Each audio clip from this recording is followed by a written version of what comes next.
नमस्कार। अगर बच्चों आप लोग कक्षा 10 के छात्र हैं और प्री बोर्ड परीक्षा 2026 और 27 की तैयारी कर रहे हैं तो ये वीडियो आपके लिए काफ़ी ज़्यादा इम्पोर्टेंट होने वाला है। बच्चों आज हम लोग विज्ञान विषय के लिए एक इम्पोर्टेंट और न्यू क्वेश्चन पेपर सॉल्व करेंगे जो कि बच्चों आपके बोर्ड एग्ज़ाम के लिए और साथ साथ आपके प्री बोर्ड एग्ज़ाम के लिए काफ़ी ज़्यादा इम्पोर्टेंट है। बच्चों ये आपका क्वेश्चन पेपर एनसीईआरटी पैटर्न पर आधारित है जो कि बच्चों आपके एग्ज़ाम के पॉइंट ऑफ व्यू से काफ़ी ज़्यादा इम्पोर्टेंट है।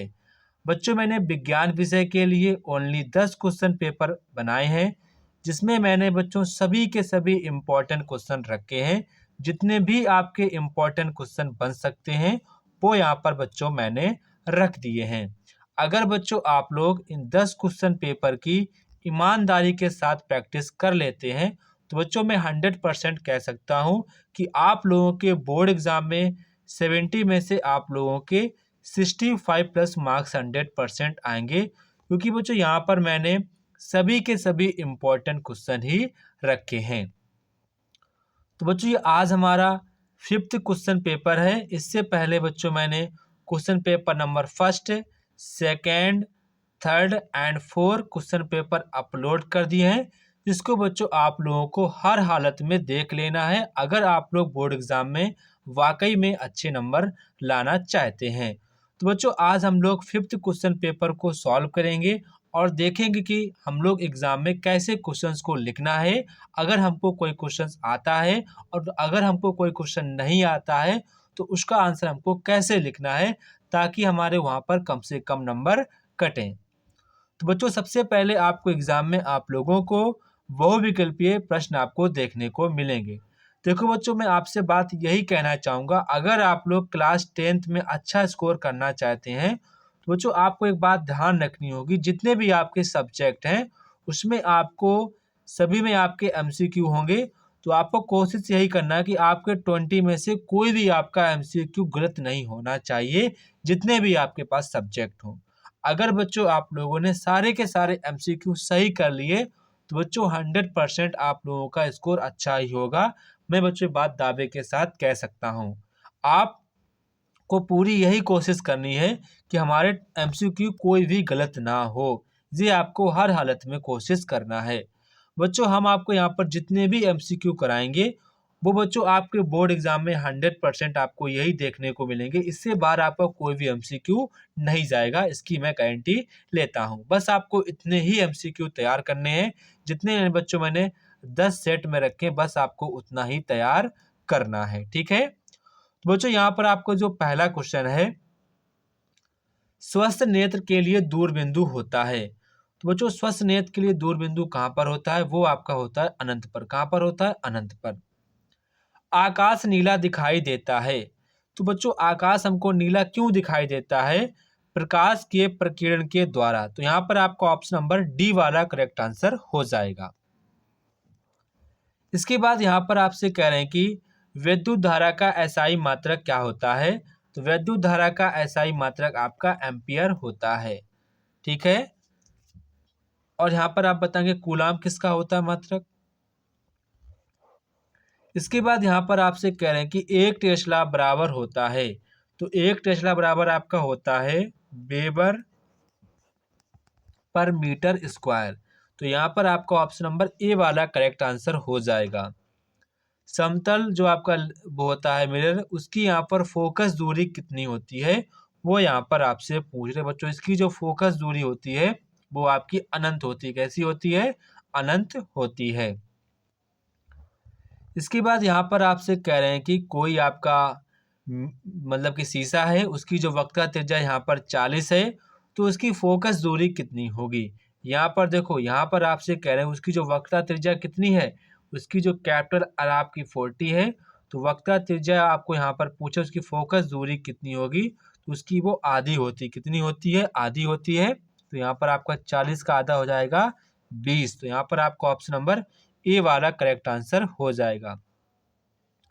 निकट दृष्टि दोष के निवारण के लिए कौन सा चश्मा प्रयोग किया जा सकता है? कौन सा मतलब किस चश्मे का हमको प्रयोग करना चाहिए? तो सभी को पता है दूर से होता ऊ आता मतलब उत्तर हो जाएगा, ठीक है, ऐसे आप ध्यान रखेंगे। तो पूछा गया यहाँ पर निकट का, तो यहाँ पर आपका हो जाएगा अवतल लेंस। क्या हो जाएगा? अवतल लेंस, ठीक है। इसके बाद यहाँ पर आपसे खंड खा कह रहे हैं कि फॉर्मेल्डिहाइड का आईपीएसी नाम क्या है? तो फॉर्मेल्डिहाइड का आईपीएसी नेम यहाँ पर आपका मेथेनल है। क्या है? मेथेनल। खाने के सोडे का रासायनिक सूत्र क्या है? तो खाने के सोडे का रासायनिक सूत्र है NaHCO3। क्या है?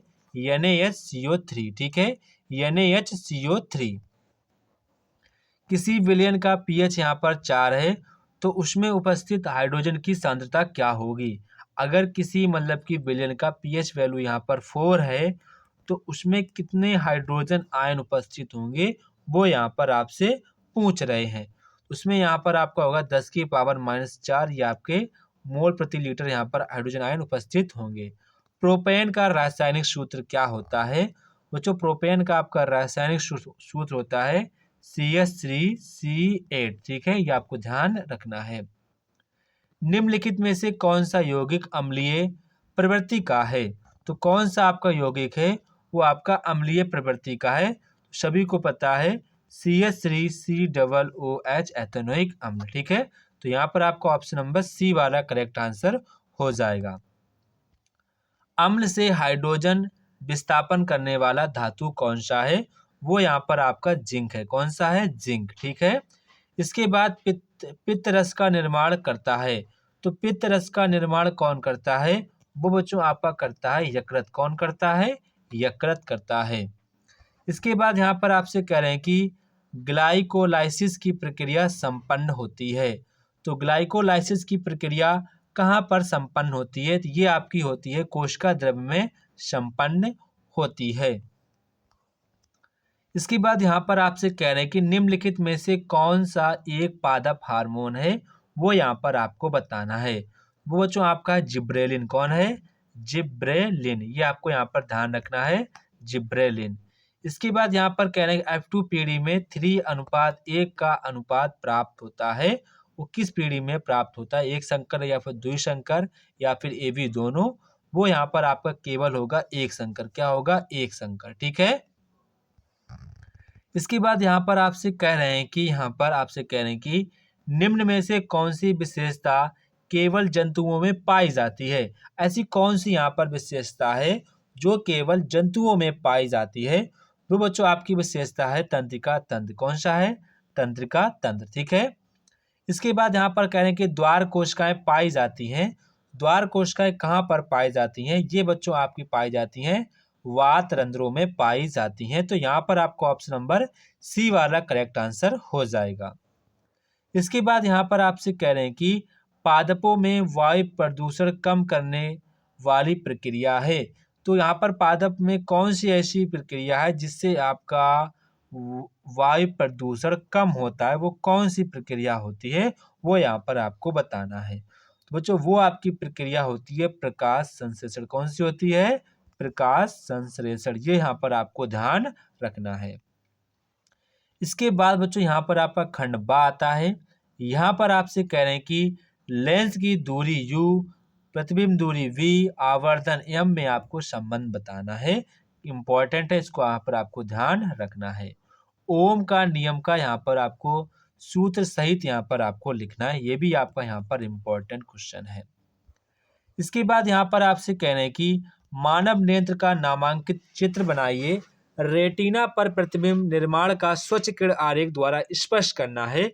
इस बच्चों क्वेश्चंस को आपको 100% तैयार करके जाना है। वेरी वेरी इंपॉर्टेंट क्वेश्चन आपके बोर्ड एग्जाम के लिए काफी ज्यादा ये इंपॉर्टेंट क्वेश्चन है।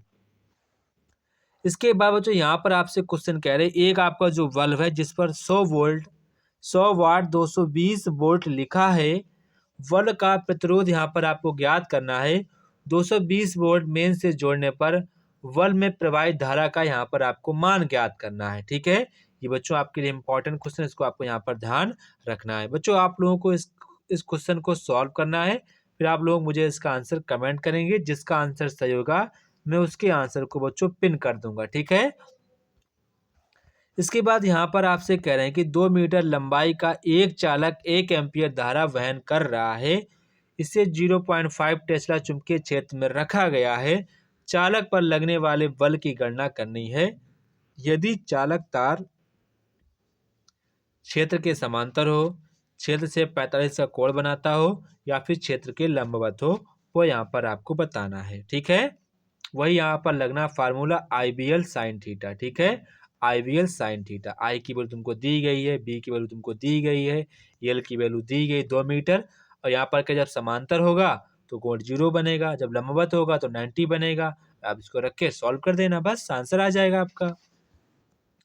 इसके बाद यहाँ पर आपसे अथवा में कह रहे हैं कि किसी लेंस में 20 सेंटीमीटर दूर रखी वस्तु का दोगुना बड़ा आभासी प्रतिबिंब बनता है।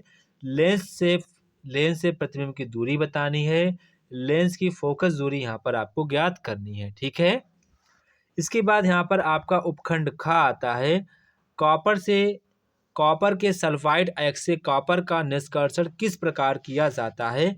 यहाँ पर आपको सभी उसके स्टेप बताने हैं। ये बच्चों आपको क्वेश्चन तैयार नहीं करना है। ठीक है, ये आपको क्वेश्चन तैयार नहीं करना है। विद्युत अपघटनी परीक्षण में आपको नामांकित यहाँ पर चित्र बनाना है। ठीक है, इसके बाद बच्चों यहाँ पर आपसे कह रहे हैं इसको आपको IPSC नेम लिखने हैं। ये काफ़ी आसान IPSC नेम है। इनको बच्चों आपको मुझे दोनों के दोनों IPSC नेम बच्चों आप लोगों को मुझे कमेंट बॉक्स में कमेंट करके बताने हैं। इसके बाद यहाँ पर आपसे कह रहे हैं कि व्यंजक चूर्ण का रासायनिक नाम व सूत्र लिखना है। वेरी वेरी इंपॉर्टेंट क्वेश्चन है। हाइड्रोकार्बन क्या है? एलिफेटिक संतृप्त और असंतृप्त हाइड्रोकार्बन में आपको एग्जाम्पल सहित यहाँ पर आपको बताना है। अथवा में आपसे कह रहे हैं कि दहन अपक्रिया, कार्बन की संयोजकता, सावनीकरण पर यहाँ पर आपको टिप्पणी लिखनी है। वेरी वेरी इंपॉर्टेंट क्वेश्चन है। इसको आपको तीनों की तीनों आपको टिप्पणियां अच्छे प्रकार से तैयार कर लेनी है। इसके बाद यहाँ पर आपका उपखंड ग आता है, जो कि बच्चों आपका बायोलॉजी से होता है। यहाँ पर आपसे कह रहे हैं कि लिंग गुणसूत्र किसे कहते हैं। मानव में लिंग निर्धारण की प्रक्रिया को आपको समझाना है। वेरी वेरी इंपॉर्टेंट क्वेश्चन, आपके बोर्ड एग्जाम के लिए काफी ज्यादा ये इंपॉर्टेंट क्वेश्चन है। अनैच्छिक और प्रतिवर्ती क्रियाओं में आपको अंतर स्पष्ट करना है। ये भी आपके बोर्ड एग्जाम के लिए इंपॉर्टेंट है। पीयूष ग्रंथि, वेरी वेरी इंपॉर्टेंट क्वेश्चन है। पीयूष ग्रंथि द्वारा स्रावित 4 हार्मोन्स के नाम लिखिए तथा उनके आपको कार्य भी समझाने हैं। वेरी इंपॉर्टेंट क्वेश्चन, आपके बोर्ड एग्जाम के लिए काफी ज्यादा इंपॉर्टेंट क्वेश्चन है। 2 पादप वृद्धि नियंत्रक हार्मोन के नाम लिखिए, उनके आपको कार्य भी लिखने हैं। ये भी आपका इंपॉर्टेंट क्वेश्चन है। पोषण के प्रकार बताइए। मृतोपजीवी परजीवी पोषण में आपको अंतर स्पष्ट करना है। मेंडल के प्रथम नियम को आपको एग्जाम्पल सहित देकर समझाना है। अथवा में यहाँ पर आपसे कह रहे हैं कि पौधों के पुष्प में परागण के उपरांत निषेचन तथा बीज बनने की जो प्रक्रिया होती है, विभिन्न अवस्थाएं होती हैं, वो यहाँ पर आपको वर्णन करना है।